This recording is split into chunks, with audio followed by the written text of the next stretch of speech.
On est en octobre et c'est l'octobre rose. Pendant ces temps, on célèbre la lutte contre le cancer de sein chez la femme. Alors, cause, symptômes, traitement, dépistage. Est-ce vrai que se faire sucer le sein régulièrement par un homme prévient le cancer de sein? On va en prendre un peu plus ce soir avec le docteur Jingle.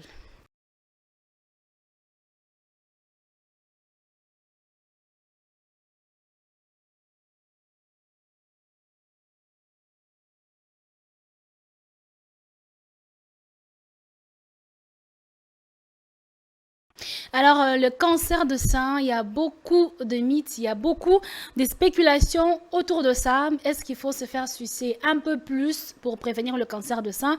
Est-ce qu'il faut allaiter un peu plus? On en saura un peu plus avec le docteur Steve Kilembe. Il est gynécologue. Bonsoir, docteur. Vous allez bien? Oui, ça va, et vous-même? Très bien, docteur. Alors, Merci docteur, beaucoup. qu'est-ce que c'est qu'un cancer de sein?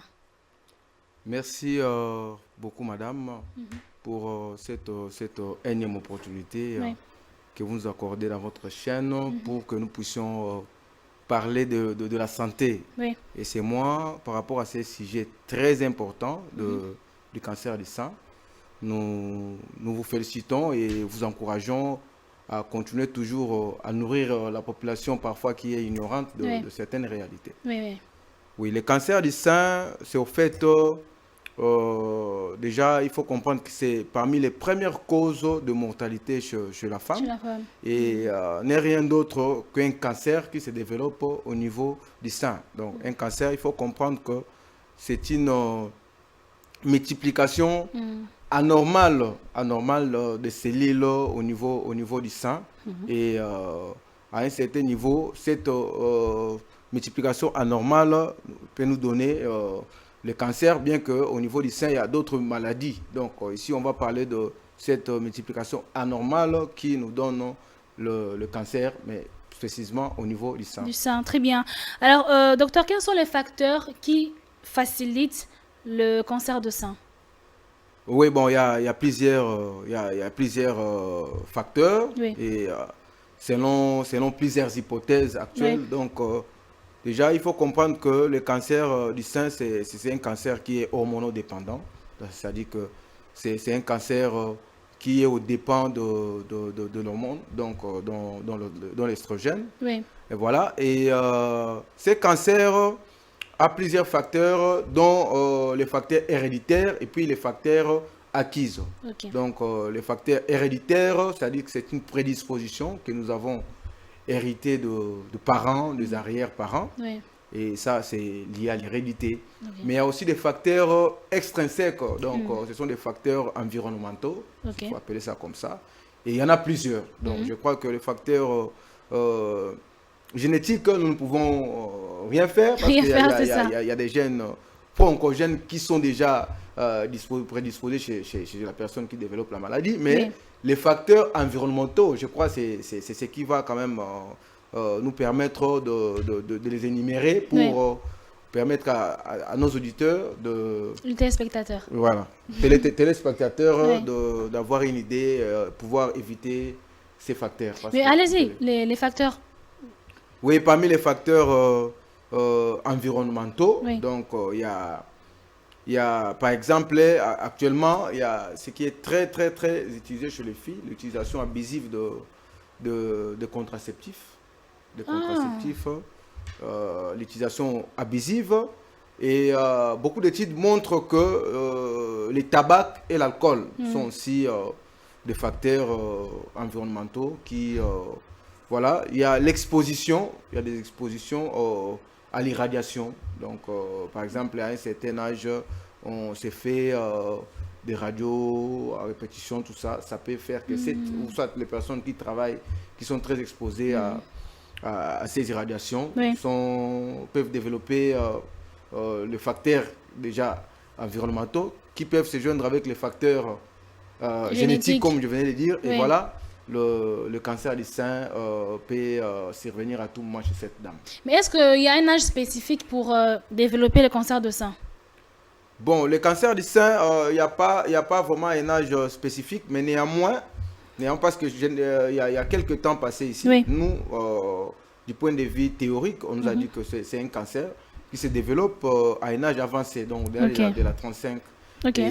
Mais actuellement, avec ce que nous sommes en train de voir, peut-être lié à l'alimentation, lié à d'autres facteurs, il y a même de patients, tout ça, des patients qui sont encore plus jeunes, en dessous de 20 ans, mais qui développent la maladie. Oh là là. Donc, c'est ça. Donc, les facteurs environnementaux, si ce n'est pas bien géré, ça peut entraîner ce type. Parce que déjà, nous, à l'époque, vous savez, avec l'évolution de la modernité, les filles se donnent très tôt aux activités sexuelles. Et très tôt aussi, ils commencent à utiliser des contraceptifs de manière abusive. Voilà, donc ce sont parmi les causes que nous pouvons incriminer.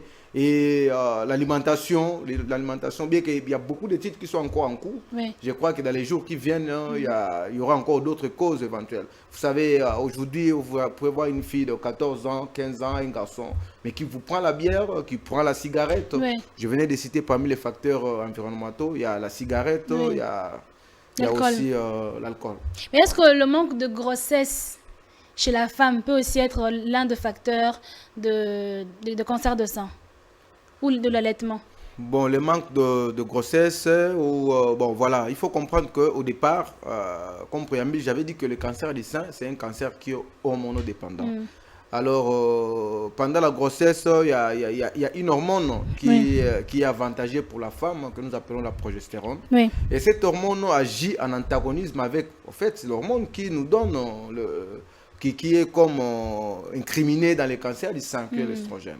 Donc, la femme qui a une activité, qui a plusieurs grossesses, a moins des risques de développer les cancers du sein qu'une femme qui n'a pas de grossesse. Et qui n'allait pas non plus. Qui n'allait plus non plus, parce que l'allaitement fait partie des moyens de prévention il faut avoir beaucoup d'enfants alors. pas beaucoup d'enfants, parce que vous savez, il faudra seulement réglementer certains facteurs. Mais néanmoins, il faut comprendre que la gestité, c'est un facteur qui prévient quand même à un certain niveau la survenue du cancer. Donc, nous allons quand même pas encourager à avoir beaucoup d'enfants, mais comprenez que la femme qui a beaucoup d'enfants a quand même moins de risques de développer la maladie. Voilà. Très bien, docteur. Alors, sans d'abord pourtant passer par l'hôpital, comment on peut déjà savoir à la maison qu'on commence à avoir des petits boutons au niveau de sein? Oui, madame, une très belle question, et c'est tous les jours que nous arrivons quand même à expliquer à nos patientes à un certain âge, déjà à partir de la vingtaine, comme je viens de vous expliquer. Et je crois avec un intervalle tout à fait régulier de 6 mois que nous pouvons donner avec le temps. Donc à la vingtaine de 6 mois déjà, il faudra de temps en temps aller voir son médecin pour se faire examiner. Mais actuellement, vous savez, avec l'évolution de la technologie, on essaie quand même d'expliquer aux patients de faire l'autopalpation. Déjà à la maison, on vous dit, on vous montre comment les seins se divisent, parce que les seins se divisent à 4 cadrans. On vous dit qu'il faut palper chaque cadran.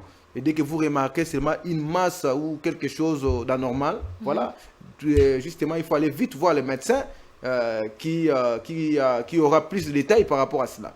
Donc, il ne faudra pas négliger, parce que généralement, le cancer du sein, bien que je peux basculer de l'autre côté, au début, c'est asymptomatique. Donc, parfois, vous n'avez pas de douleur, il n'y a pas de coulement du sang, s'il faut appeler ça comme ça, pour que les gens puissent comprendre. Parmi les signes tardifs de la maladie. Donc, il n'y a pas peut-être de coulement mammaire, de manière tout à fait asymptomatique, il n'y a pas de signes. Mais avec cette masse-là, déjà, on peut déjà avoir une idée, une piste à l'oreille. Si on est informé, on voit les médecins avant, et puis voilà. Parce que déjà, les pronostics, s'il faut aller comme ça en kangourou, les pronostics du cancer du sein dépendent de la précocité de la prise en charge. Donc, dès que la prise en charge est instaurée à temps, nous comprenons que le pronostic aussi de notre patiente est amélioré. Mais voilà. Si le cancer est asymptomatique, comment, en fait, la maladie va se manifester très tardivement alors? Non, la maladie asymptomatique dans le sens que la maladie peut déjà être là. On peut avoir une masse, bon, du fait que ça ne vous gêne pas, donc ça ne donne pas la douleur. Si on n'a pas l'habitude de se faire examiner, soit de faire l'autopalpation mammaire, on peut se croire qu'on est dans un état normal. Il n'y a pas de problème. Asymptomatique, ça veut dire que vous n'avez pas de signes particuliers. Des signes qui peuvent vous alerter, comme la douleur, comme je venais d'expliquer là. Donc, vous avez une masse au niveau du sein, mais peut-être que vous n'arrivez pas à les détecter. C'est tardivement, peut-être par une consultation ou par vous-même, par l'autopalpation, si on vous montre. Voilà, vous pouvez se dire non, ici, il y a un problème. Voilà, je vais voir le médecin qui aura beaucoup de précision pour vous orienter dans cette démarche. Mais docteur, à part les boutons, est-ce qu'il y a d'autres symptômes dans le cas où la maladie est symptomatique? Est-ce qu'à part les boutons, il y a d'autres symptômes qui vous montrent, qui vous met la puce à l'oreille qu'il y a un truc qui ne va pas bien? Oui, donc je venais de citer quelques signes. Oui. Donc, j'ai dit, dans la symptomatologie, il y a une phase où nous disons que c'est asymptomatique. Il n'y a pas vraiment de signes cliniques très patents. Oui. Mais à un stade, parce que la maladie évolue, comme je vous avais dit, à plusieurs stades, Oui. 4 stades. Mais au moins, chaque stade a sa façon d'être prise en charge, ou soit a une attitude thérapeutique qui lui est propre. Donc, vous voyez, Oui. c'est dans ce cadre, nous disons que à la phase du début, si la maladie est encore au début et qu'il n'y a pas vraiment de signes très alarmants, Oui. on peut déjà localiser, ou soit on peut déjà avoir une idée par rapport à cette masse qui est banale, qu'on a trouvée au niveau du sein. Voilà. On peut faire la tumorectomie de cette masse-là et au décours d'un examen spécifique, on va envoyer au laboratoire, par Oui. exemple, pour une biopsie. On fait la biopsie et puis c'est l'anatomopathologie qui nous dit que non, voilà, écoutez docteur, ici vous êtes déjà en face d'un cancer qui est aux phases de début. Là, vous voyez que la précocité de la prise en charge va intervenir et le pronostic de notre malade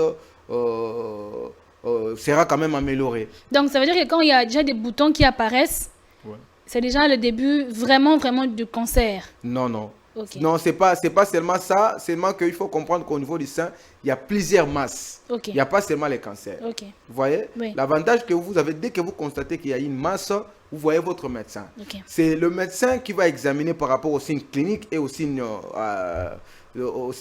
paracliniques, bien Oui. sûr. Et c'est au décours de cela qu'on va savoir ici que nous sommes en présence d'un cancer, qui est le diagnostic le plus fatal. Mais aussi, on peut avoir un adénome. On a une masse au niveau du sein, mais ce n'est pas un cancer, c'est un adénome du sein.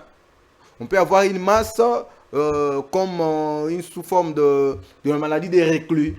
Ce sont des masses aussi au niveau du sein, mais ce n'est pas un cancer. L'adénome, la maladie de reclus, c'est quoi? Ce sont des diagnostics différentiels Ok. qu'on peut faire au niveau du sein. Ok. C'est-à-dire que toute masse au niveau du sein ne signifie pas cancer. Très bien. Ça veut dire qu'il y a des masses, quand on a une masse au niveau du sein, ça peut être le cancer, ça peut être l'adénome, qui est au fait une tumeur qui n'est pas maligne, une tumeur bénigne. Ok. Mais on peut aussi avoir d'autres dystrophies, dont la maladie des reclus que je venais de citer. On peut avoir aussi l'inflammation au niveau des seins. Par exemple, une mastite, ça peut vous donner la possibilité, ça peut vous donner l'idée d'une masse au niveau du sein, mais alors que ce n'est pas un cancer. Très bien, docteur. Alors, quand on commence le dépistage, quand il n'y a pas de signe, bien quand on voit les petits boutons déjà qui commencent à apparaître? En tout cas, le plus tôt possible, en tout cas, au jour d'aujourd'hui, nous conseillons, Oui. avec tout ce qu'il y a comme études épidémiologiques qui sont en train d'être réalisées, Oui. que ce soit en Europe, que ce soit ici chez nous, en Afrique, Oui. nous comprenons que le cancer du sein devient pratiquement le premier cancer chez la femme.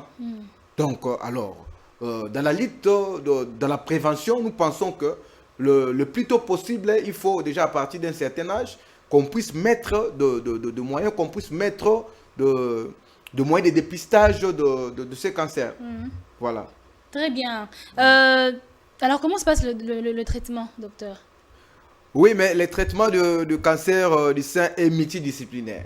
Ça veut dire qu'il y a plusieurs disciplines qui entrent dans la prise en charge. Dans la prise en charge, nous avons des gynécologues, nous avons des oncologues. Les gynécologues pour les seins? Bien sûr. Les gynécologues, c'est pour les seins et c'est pas seulement, attention, c'est pas seulement l'organe génital de la femme. Non, non. Les seins, c'est aussi l'apanage du gynécologue. Ok. Voilà. Dans la prise en charge du cancer du sein, il y a des gynécologues qui interviennent. Il y a aussi des oncologues qui interviennent. Oui. Vous voyez? Oui. Il y a plusieurs disciplines. Des neurologues.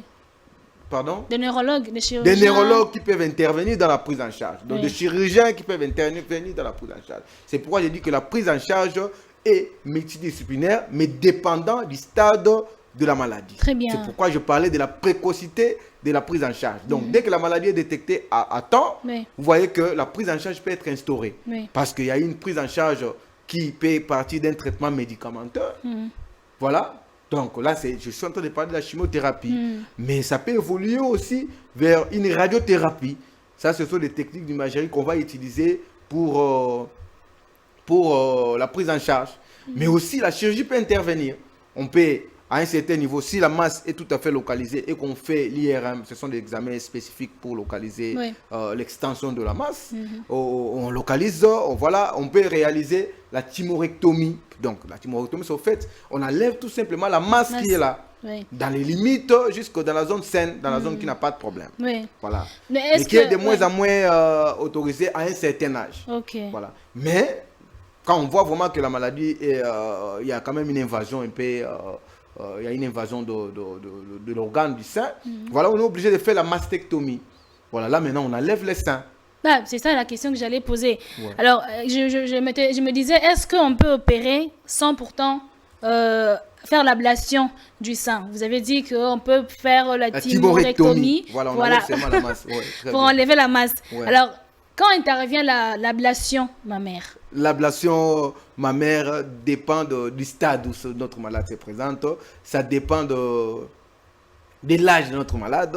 Ça dépend aussi de quoi ça, il faut bien parler avec la malade parce que Oui. perdre son organe, Oui, vous voyez, oui, il y a une psychothérapie qui doit être vraiment appliquée. Oui. Il y a beaucoup de paramètres Oui. avant de décider de la mastectomie. Il y a beaucoup de paramètres ou soit des éléments péjoratifs qui entrent en jeu pour convaincre notre malade pour adopter ou soit pour accepter au moins la prise en charge que nous allons proposer Mais avant la mastectomie. est-ce qu'il y a celles qui refusent?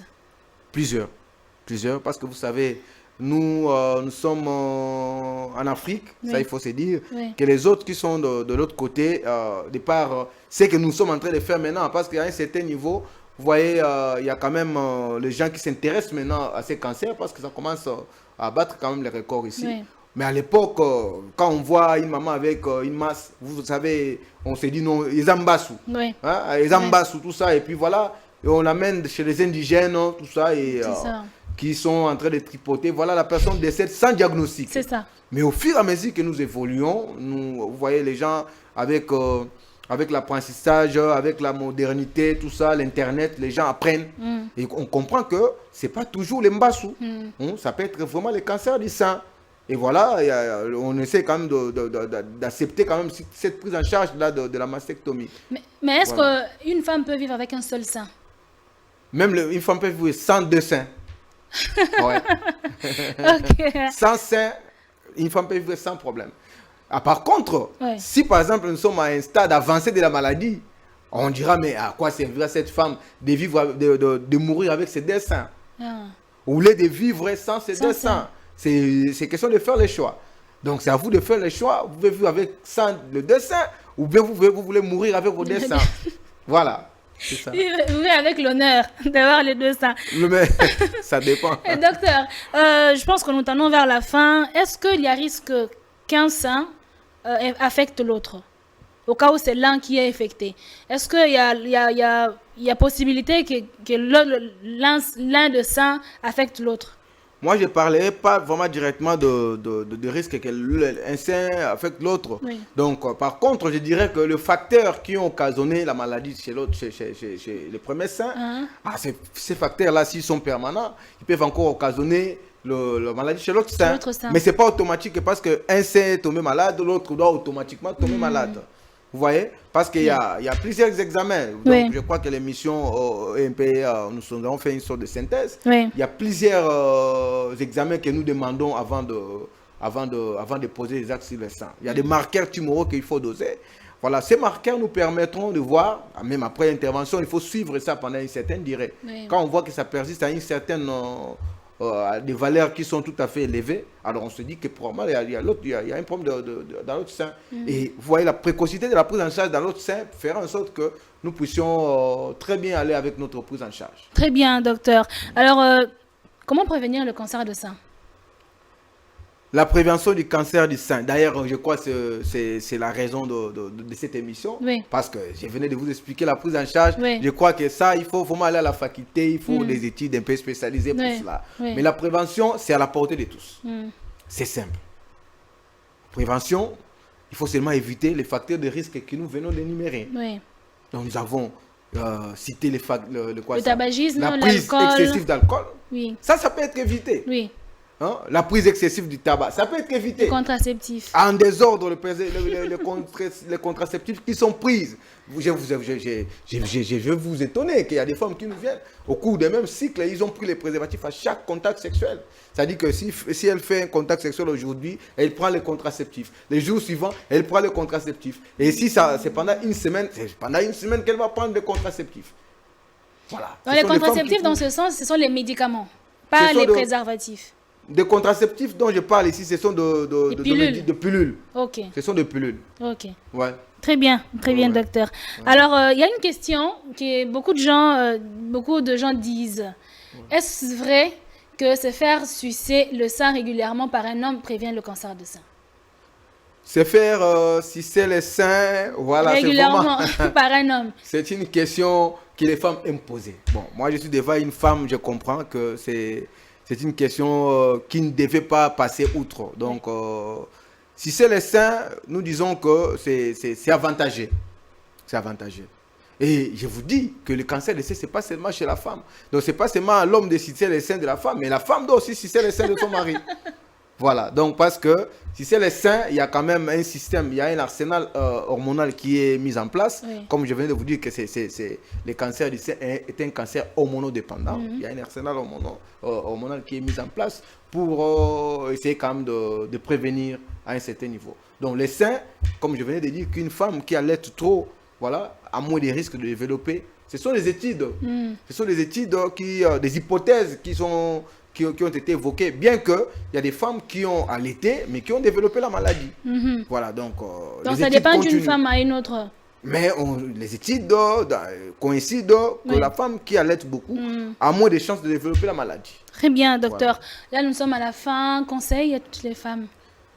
Voilà, nous conseillons toutes les femmes et déjà nous voulons attirer l'attention de celles ou de ceux qui nous suivent. Parce que le conseil, ce n'est pas seulement aux femmes, mais aussi aux hommes. Oui. Donc, les hommes peuvent développer le cancer du sein. Oui.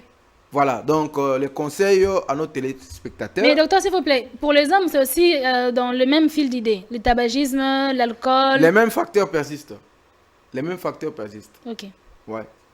Bien qu'il y a des causes aussi qui sont idiopathiques, c'est-à-dire que des causes qui n'ont pas vraiment une explication claire. Parce que déjà, on ne dira pas que c'est seulement le tabac qui lui a donné le cancer, ou c'est seulement, j'ai dit que le facteur sont, donc il y a multi-facteurs, donc il y a une multiparité de facteurs. C'est pas seulement un seul facteur, donc il y en a plusieurs facteurs qui entrent en jeu pour Très bien, docteur. Alors, nous allons conseiller à nos téléspectateurs qui nous suivent que le cancer du sein, c'est pas de l'aventure ou c'est pas du mythe, mais au fait, c'est une réalité.